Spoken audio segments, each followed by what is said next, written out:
боюнча айта кетсек, жанагы башта айтып кеткенде, федералдык мыйзамдын, Россия Федерациясынын федералдык мыйзамынын 4 жана 8 пункту статья 26-нын гана кирген жарандар чыга алышат. Бул айтып кетсек, азыр бизге такталган маалыматтар келди. Бул жарандар 1000ге жакын жаран болуп атат. Бул пункттар боюнча кирип калган жарандар 1-майдан кийин гана Россия Федерациясына кирүүгө укуктуу. Ал пункт боюнча чечмелеп берсеңиз.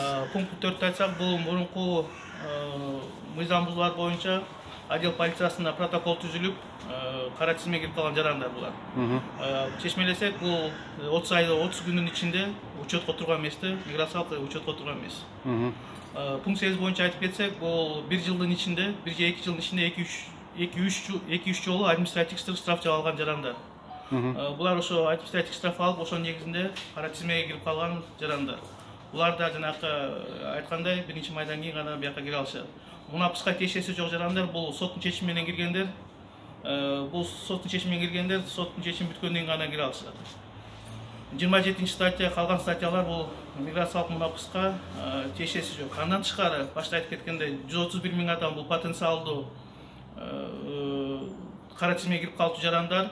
Ошол жарандардын списоктары алынды. Бул списоктор Бишкектен дагы миграция кызматынын сайтында берилет. Жана биздин телефондар аркылуу алып, өзүңөр фамилияларыңарды айтып карап билип алсаңар болот. Бул жарандар чек-араны кесип өтпөстөн территориалдык бөлүмдөргө барып, миграциялык карта ала алышат. Миграциялык картаны алганда булар 30 күнүн ичинде жаңы регистрация кылып, жаңы эмгек келишим түзүп иштеш керек. Бул легалдаштыруу болуп эсептелинет. Жана чек-арадан чыкпай деле алса болот деген боюнча айта кетсеңиз. Ошо кошумча мына дүйшөмбү күнү 1-апрелден баштап миграция кызматынын өкүлчүлүгүнө чалса, биз базадан текшеребиз. Ошол адам амнистияга туш келген болсо, ошол Москва шаарынанбы, башка шаарданбы чек-арага чыкпастан гана ошол аймактык бөлүктүк миграция кызматынын органдарына келип, жаңыдан миграциялык карта алып, бирок закондуу түрдө миграциялык учетко коюп, иштеп, иш алып барып жүрө берсе болот Россиянын аймагында.